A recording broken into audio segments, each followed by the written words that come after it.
नमस्कार, मैं हूं मृत्युंजय कुमार झा और सबसे पहले बात करेंगे इस वक्त की बड़ी खबर की। वित्त मंत्री ने प्रेस कॉन्फ्रेंस में एक बड़ा ऐलान किया है और ऐलान यह है कि बैड बैंक बनाने की मंजूरी मिल गई है। इसका ऐलान वित्त मंत्री निर्मला सीतारमण ने अभी कर दिया है और इसको लेकर के ब्लूप्रिंट भी सामने रख दिया है। डिटेल जानकारी के साथ जी मीडिया संवाददाता अनुराग शाह इस वक्त हमारे साथ जुड़ रहे हैं। अनुराग, बताइए इस खबर को लेकर और क्या डिटेल जानकारी है आपके पास?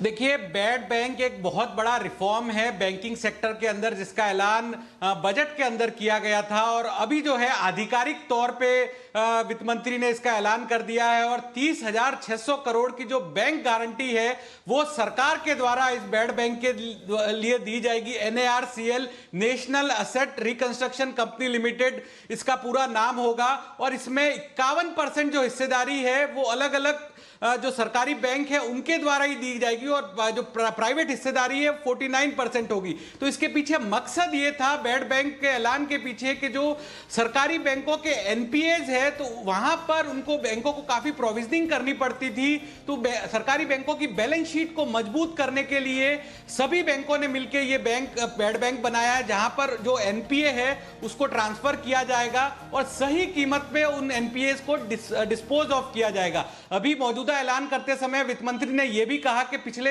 5-6 साल के अंदर बैंकिंग सेक्टर में कितना ट्रांसफॉर्मेशन हुआ है। वित्त मंत्री के मुताबिक 2018 में केवल 2 सरकारी बैंक थे 21 बैंकों में से जो मुनाफे में थे, लेकिन 2020-21 के अंदर जो है वो केवल 2 बैंक ही है जो मुनाफे में नहीं है। और इसी तरह से 5 लाख करोड़ तक की जो है रिकवरी हुई है और रिटर्न ऑफ अकाउंट है जिनको पूरी तरह से रिटर्न ऑफ कर दिया गया था, वहां पर भी 1 लाख करोड़ तक की रिकवरी हुई है। वित्त मंत्री ने यह भी बताया कि साल 2018 में ही 3.2 यानी 3,20,000 करोड़ तक की रिकवरी हुई है। तो बैंकिंग सेक्टर के रिफॉर्म के लिए काफी बड़ा ऐलान जो है जो बजट में किया गया था उस पर आधिकारिक तौर पे मोहर लगा दी गई है वित्त मंत्री के द्वारा, जहां पर सरकार के द्वारा 30,600 करोड़ रुपए की बैंक गारंटी दी जाएगी। हाँ, तो ये बहुत महत्वपूर्ण खबर और ये खबर सबसे पहले आपको जी बिजनेस ने बताई थी और उस खबर पर मुहर लग गई है। अनुराग ने आपको डिटेल में बताया कि किस तरह से ये ऐलान हुआ है और किस तरह से ब्लूप्रिंट इसका तैयार किया गया है। तो जी बिजनेस की एक और खबर पे मुहर, इस खबर को सबसे पहले हमने आपको बताया था। अनुराग, एक सवाल मेरा आपसे और होगा कि इसको लेकर के वित्त मंत्री ने ब्लूप्रिंट भी सामने रखा है, तो एग्जीक्यूशन के लेवल पर क्या इंफॉर्मेशन है आपके पास? कब तक ये पूरी तरह से बन जाएगा, कंप्लीट हो जाएगा? देखिए, सरकार इस पे जो काम है बजट में ऐलान हुआ था उसके बाद से ही इस पे काम शुरू हो गया था। जो NARCL के MD की नियुक्ति है वो तक भी कर दी गई थी और बाकी जो इंतजार किया जा रहा था सरकार की बैंक गारंटी का, तो वो जो है वो कैबिनेट की मंजूरी के बाद अब दे दिया गया है। वित्त मंत्री ने इसका ऐलान कर दिया। तो बैकग्राउंड में इस पे पिछले 6 महीने से सरकार लगातार काम कर रही थी और इसका जो फॉर्मल अनाउंसमेंट है वो कर दिया गया है। तो मान सकते हैं आप कि अगले कुछ दिनों में ही, अगले 1-2 हफ्ते के अंदर इसका जो एग्जीक्यूशन भी पूरी तरह से हो जाएगा। और वित्त मंत्री ने साफ कहा है कि 2018 में जिस तरह से मात्र 21 बैंकों में से 2 बैंक जो थे वो मुनाफे में थे और 19 बैंक घाटे में थे और अभी जो है मात्र 2 बैंक घाटे में है, बाकी सब बैंक मुनाफे में है। तो इसी को देखते हुए धीरे धीरे कई सारे जो बैंक है वो प्रॉम्प्ट करेक्टिव एक्शन से भी बाहर आए। जिस तरह से NPA का बोझ हो गया था बैंकों के ऊपर, तो वहां पर रिजर्व बैंक के द्वारा रोक लगा दी गई थी नए लोन देने पर, अपनी ब्रांचों का विस्तार करने पर, नए कर्मचारियों की भर्ती करने पर। तो धीरे धीरे जिस तरह से NPA कम होते जाएंगे बैंकों के, तो बैंक जो है नया लोन दे पाएगा, क्रेडिट ग्रोथ जो हो पाएगी, बैंक अपनी बैंकों की जो शाखा है उसका विस्तार कर पाएगा। तो सबसे बड़ा जो बोझ होता है वो बैंकों के ऊपर NPA का होता है और NPA की वजह से उन्हें एडिशनल प्रोविजनिंग करनी पड़ती है और उस प्रोविजनिंग पे कोई उन्हें ब्याज नहीं मिलता। तो यहां पर जो ये NPA है जिसपे बैंक की कोई कमाई नहीं है, वो अलग बैंक में पूरी तरह से ट्रांसफर कर दिए जाएंगे। तो बैंक की जो बैलेंस शीट है वो काफी मजबूत होगी और बैंक के मुनाफे में भी वो रिफ्लेक्ट करेगी। ओके, चलिए, बहुत शुक्रिया अनुराग आपका इस खबर को डिटेल में बताने के लिए, समझाने के लिए। चलिए आगे बढ़ते हैं और अब रुक करते हैं एक और बड़ी एक्सक्लूसिव खबर का। और खबर कमोडिटी मार्केट से जुड़ी हुई है कि जल्द गोल्ड स्पॉट एक्सचेंज बन सकता है।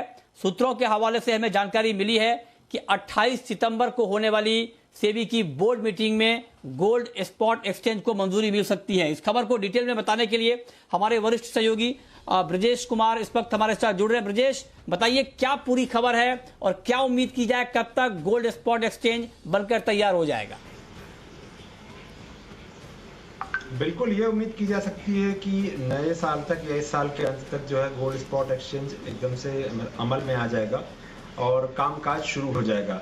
दरअसल ये कि हमें जो जानकारी मिली है कि जो मई में डिस्कशन पेपर आया था सेबी का गोल्ड स्पॉट एक्सचेंज पर, वो उस पर जो भी फाइनल फीडबैक आया था उसका अंतिम रूप जो भी है वो सेबी बोर्ड की 28 सितंबर को होने वाली मीटिंग में जाएगा। और जहां पर जिस तरह से उसको लेकर के सरकार की खुद की ऐसी योजना थी कि गोल्ड स्पॉट एक्सचेंज का रेगुलेटर सेबी को बनाया जाए, देश में एक स्पॉट मार्केट गोल्ड का पैदा हो, और जैसा कि अभी अलग अलग शहरों के गोल्ड के स्पॉट मार्केट के रेट अलग हैं, तो वैसा देश भर में एक रेट वाली व्यवस्था बने, सरकार ये चाहती थी। इसलिए ये पूरी उम्मीद की जा रही है कि सभी पक्षों से फीडबैक लेने के बाद जब ये मामला सेबी बोर्ड में जा रहा है 28 सितंबर को, तो इसको वहां से मंजूरी मिल जाएगी और उसके बाद 2 से 3 महीने में नियम आ जाएंगे, नियम भी और जल्दी ही आ जाएंगे, और 2 से 3 महीने में यानी साल के अंत तक या नए साल की शुरुआत तक जो है हम देख सकते हैं कि जो गोल्ड स्पॉट एक्सचेंज है वो काम करना शुरू कर दें। इसके लिए जो व्यवस्था है, जो दोनों विकल्प खुले रखे गए हैं। एक विकल्प ये है कि जो मौजूदा स्टॉक एक्सचेंज हैं या कमोडिटी एक्सचेंज हैं, उनके यहाँ पर एक सेपरेट वर्टिकल खोल दिया जाए गोल्ड स्पॉट एक्सचेंज का, और दूसरा ये भी रास्ता ओपन रखा गया है कि भविष्य में कोई दूसरी कंपनी है जो आकर के केवल गोल्ड स्पॉट एक्सचेंज ही खोलना चाहे तो उसके लिए भी रास्ता जो है वो खुला रहे। ओके, ये बहुत महत्वपूर्ण जानकारी ब्रजेश इस वक्त हमें दे रहे हैं। ब्रजेश, आप बने रहे हमारे साथ, और इस वक्त हमारे साथ सीपीआई के जो कि कमोडिटी ब्रोकर का सबसे बड़ा संगठन है, उसके चेयरमैन नरेंद्र वाधवा साहब इस वक्त हमारे साथ हैं, और साथ ही IBJA India bullion and jewellers association के जनरल सेक्रेटरी सुरेंद्र मेहता जी भी हमारे साथ हैं। आप दोनों का बहुत स्वागत है। और वाधवा जी, पहला सवाल आपसे यही कि हमें जानकारी मिल पा रही है, हमारे जो सोर्स हैं, जो हमारे रिपोर्टर हैं, वो खबर बता रहे हैं कि जल्द गोल्ड स्पॉट एक्सचेंज बन सकता है और इसी महीने सेबी की बोर्ड मीटिंग में इसको मंजूरी मिल सकती है। आप जरा बताएं सर कि बुलियन मार्केट के लिए ये कदम कैसा होगा? हेलो, धन्यवाद जी, सुन रहा हूं सर। हाँ, धन्यवाद मृत्युंजय जी। ये बहुत वेलकम स्टेप है। हम काफी टाइम से ये सुन रहे थे कि स्पॉट एक्सचेंज आएगा और गोल्ड का। हम पीछे मैं ले जाता हूँ बैकग्राउंड की, मृत्युंजय जी, हम सबसे बड़े इंपोर्टर हैं और यूजर हैं गोल्ड के, और गवर्नमेंट की हमेशा मंशा रही है कि ये प्राइजेस जहाँ डिटरमिन होते हैं वो क्यों ना इंडिया के अंदर आया जाए। ये स्टेप है स्पॉट एक्सचेंज का, स्पॉट गोल्ड एक्सचेंज का, जो कि आईएफएससी में आ रहा है। जैसे आपने बोला कि एक्सपेक्टेड है कि 1 तारीख को लॉन्च हो जाएगा और सेबी अप्रूवल सारे दे देगी, तो ये बहुत बढ़िया चीज है हमारे कमोडिटीज मार्केट के लिए, ज्वेलर्स के लिए। इसमें क्या होगा कि सारा का सारा इंपोर्ट जो हो रहा है इसके थ्रू चैनलाइज होगा, जो कि स्कीम ऑफ थिंक है। तो ये बहुत अच्छी चीज है कि इंडिया के अंदर कहीं गोल्ड का स्पॉट मार्केट का हम कहीं रेट फिक्स कर पाएंगे, तो वेलकम स्टेप है मृत्युंजय जी। अच्छा, तो आप कह रहे हैं कि इससे गोल्ड मार्केट में काफी बड़ा रिफॉर्म आएगा। मेहता जी, कंज्यूमर के लिए इस एक्सचेंज में क्या होगा? क्योंकि जो ब्रजेश अभी बता रहे हैं उसमें कि कैसे कैसे रोल आउट होगा और क्या क्या प्रावधान होंगे, तो आप जरा बताएं कि क्या कंज्यूमर के लिहाज से भी ये एक्सचेंज महत्वपूर्ण होगा, या ये सिर्फ ट्रेडिंग के पॉइंट ऑफ व्यू से, ज्वेलर के पॉइंट ऑफ व्यू से ही अहम होगा? नहीं मृत्युंजय जी, बिल्कुल कंज्यूमर के पॉइंट ऑफ व्यू से भी ये एक्सचेंज बहुत ही महत्वपूर्ण भूमिका अदा करेगा। हालांकि मेरा मानना ये है कि इसमें सबसे पहले सिर्फ 1 kg के ही 1 किलो बार के ही सौदे होंगे, तो उसमें कंज्यूमर का इतना इंटरेस्ट रहता नहीं है।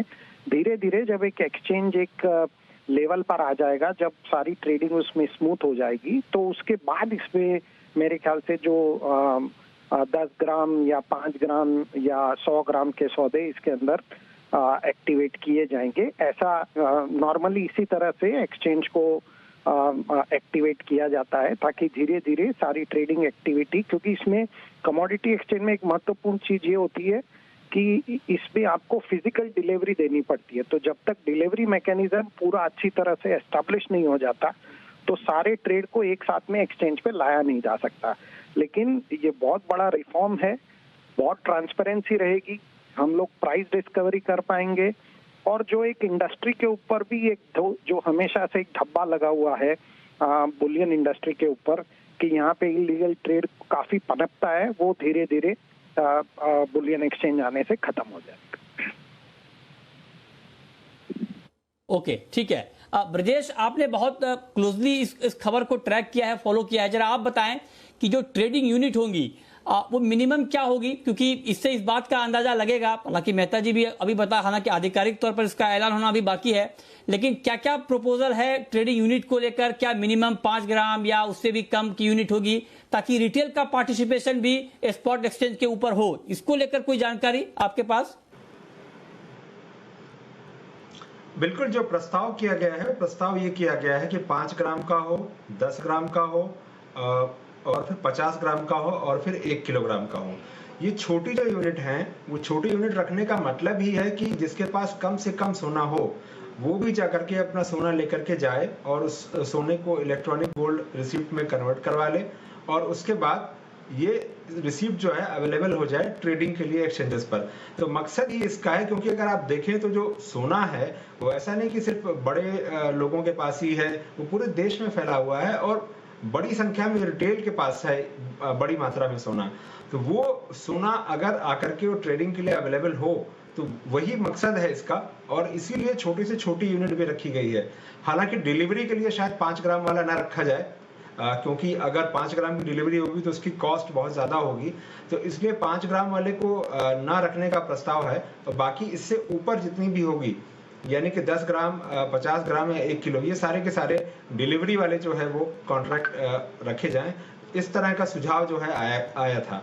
तो उम्मीद की जा रही है कि इस लाइन को ही आगे बढ़ाते हुए जो है जो फाइनल नियम बनेंगे वहां पर इन सारी चीज़ों का ध्यान रखा जाए कि कॉस्ट इफेक्टिव भी बना रहे, और साथ ही इतना रहे कि अगर कोई आम आदमी भी चाहे तो अपने सोने को ले जा करके अपने उसको गोल्ड, इलेक्ट्रॉनिक गोल्ड रिसिप्ट में बनवा ले और फिर ट्रेडिंग के लिए वो अवेलेबल हो पाए। ठीक बात है, ये बहुत महत्वपूर्ण जानकारी है कि मिनिमम जो यूनिट है वो 5 ग्राम की हो सकती है। तो वाधवा जी, आखिरी सवाल मेरा आपसे ये होगा कि क्या आपको भी लगता है कि शुरुआत से ही रिटेल पार्टिसिपेशन को मौका देना, बढ़ावा देना ठीक रहेगा, या शुरुआत में जो ट्रेडिंग यूनिट है थोड़ा उसको ऊपर रखा जाए? आपका सुझाव इसके ऊपर क्या है वाधवा जी? सर, हमने अपना सीपीआई की तरफ से जब पेपर दिया था, जब पब्लिक कमेंट के लिए आया था, तो हमने यही कहा था कि शुरू से ही रिटेल पार्टिसिपेशन बढ़ाया जाए।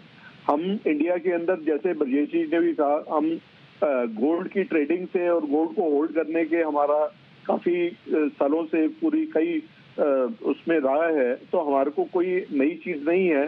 बट ये इलेक्ट्रॉनिक गोल्ड जैसे आएगा और लोग ट्रेड करेंगे तो हमारे हिसाब से इनिशियल लेवल से ही रिटेल को पार्टिसिपेट कराना चाहिए इसके अंदर, और ये काफी सुपर डुपर हिट रहेगा, क्योंकि काफी लोगों का इंटरेस्ट, क्योंकि हमने अभी देखा है इक्विटी मार्केट से लोगों ने काफी पैसे कमाए हैं, अब वो दूसरी मार्केट्स में भी इन्वेस्ट करना चाहते हैं।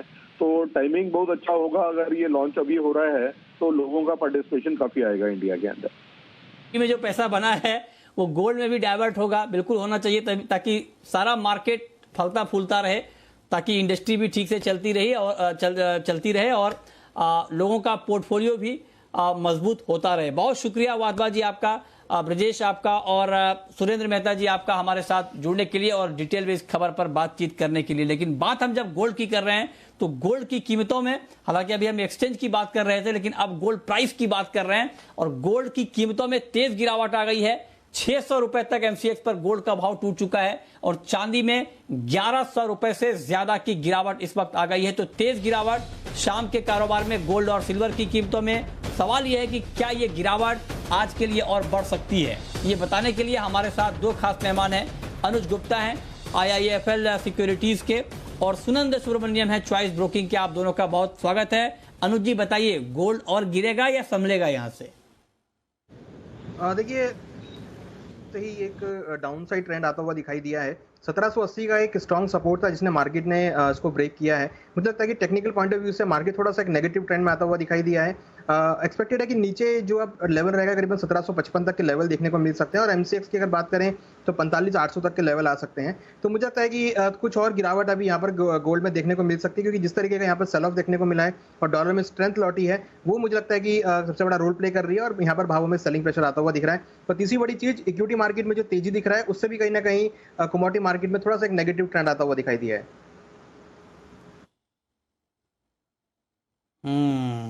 ठीक है, ओके। तो ये राय हो गई आपकी गोल्ड के ऊपर। सिल्वर का मार्केट आपको कैसा लग रहा है सुनंद जी?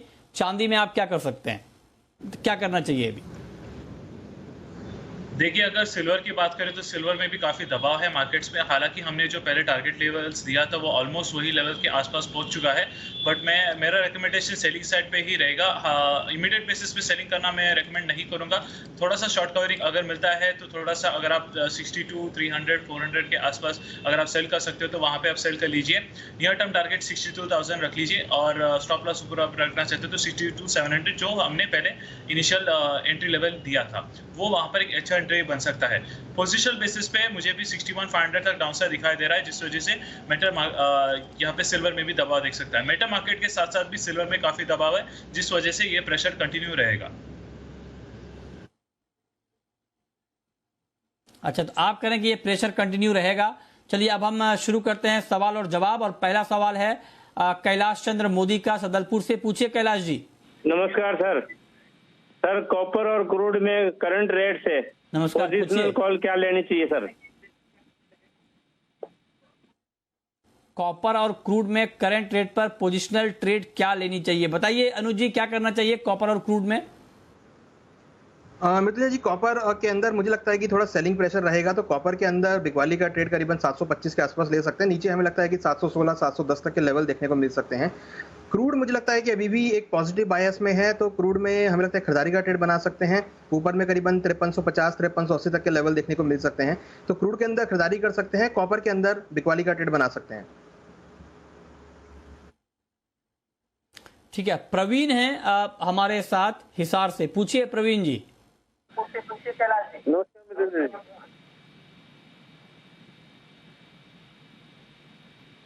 हेलो जी, पूछें।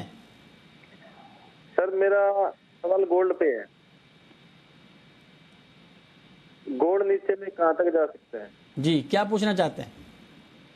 गोल्ड नीचे में कहाँ गोल्ड अभी कहाँ तक जा सकता है? आज तो गोल्ड बहुत नीचे जा रहा है, बहुत तेज गिरावट है। बताइए सुनंद, आपका क्या व्यू है गोल्ड के ऊपर? मेरा रिकमेंडेशन गोल्ड में जैसे अभी पहले कहा था कि बिकवाली करके चलना चाहिए। हालांकि काफी गिरावट हो चुका है, एक शॉर्ट कवरिंग लेवल्स के आसपास वेट कर लीजिए। 46,300, 400 के लेवल पे, वहां पे आप एंट्री कर सकते हो बिकवाली का सेलिंग के लिए। स्टॉप लॉस अगर आप रखना चाहते हो 46,700 के आसपास रख लीजिए। टारगेट आप पहला टारगेट रखना चाहते हो 46,100, और सेकंड टारगेट रखना चाहते हो 45,800 के आसपास। मेरा एक और रिकमेंडेशन है कि आज एक और फैक्टर है, यूएस का इकोनॉमिक डेटा भी आने वाला है। अगर वो डेटा पॉजिटिव रहा और यूएस मार्केट जो शाम के कारोबार में पॉजिटिव देखने को मिला, तो वो एक और एडिशनल फैक्टर है जिसकी वजह से गोल्ड में दबाव देखने को मिल सकता है। तो मेरा रिकमेंडेशन है सेल ऑन राइज की स्ट्रैटेजी लेके चलिए। ओके, नेक्स्ट क्वेश्चन है अंकित का। पूछिए अंकित जी। गुड इवनिंग मृत्युंजय जी। मेरा क्वेश्चन नेचुरल गैस पे है। कल के हाई बनाने के बाद नेचुरल गैस में आज काफी फॉल आया है, तो आगे इसमें क्या करें? हाँ, ठीक बात है। और कल 400 के ऊपर गया था, 13 साल की ऊंचाई तक भाव पहुंचा था। इनफैक्ट कल भी हमारे एक्सपर्ट ने यह बताया था कि 400 के ऊपर मार्केट बहुत रिस्की जोन में है, क्योंकि दाम बहुत बढ़ गए हैं। तो यहाँ पर एक शार्प करेक्शन भी एक्सपेक्टेड है। मैंने पूछा भी था स्पेशली कि 400 के ऊपर जब गिरावट आएगी तो क्या ये करेक्शन डीप होगी या हल्की गिरावट आएगी। तो साफ तौर पर हमारे एक्सपर्ट ने कहा था कि नहीं, करेक्शन नेचुरल गैस में ज्यादा आ सकती है। और देखिए बिल्कुल आई भी है। इस वक्त करीब करीब नेचुरल गैस में आप देख लें तो 3.5% के आसपास की गिरावट है, और 387 के आसपास भाव ट्रेड कर रहा है। तो बताइए अनुज जी, क्या किया जाए नेचुरल गैस में अभी? देखिए नेचुरल गैस ओवरबॉट जोन में है और मुझे लगता है कि यहाँ पर बिकवाली का ट्रेड ले सकते हैं। नीचे में एक्सपेक्टेड है कि 380 तक के लेवल देखने को मिल सकते हैं। हालांकि फंडामेंटल इसके भी स्ट्रांग है, तो अगर आपको ट्रेड लेना है करंट रेट से तो बिकवाली का ट्रेड लें। नीचे 380 तक के लेवल देखने को मिलेंगे और 380 के आसपास आप खरीदारी भी कर सकते हैं, क्योंकि जो लॉन्ग टर्म ट्रेंड बना है यहाँ पर पॉजिटिव है, वो आपको दोबारा अगेन 390 400 तक के लेवल देखने को मिल सकते हैं। तो एक रेंज में आप ट्रेड यहाँ पे कर सकते हैं। थोड़ा वेट करें, नीचे 380 के आसपास मिले थोड़ा नीचे तो आप वहाँ पे खरीदारी भी कर सकते हैं। ठीक है, और अब वक्त है रैपिड फायर राउंड का।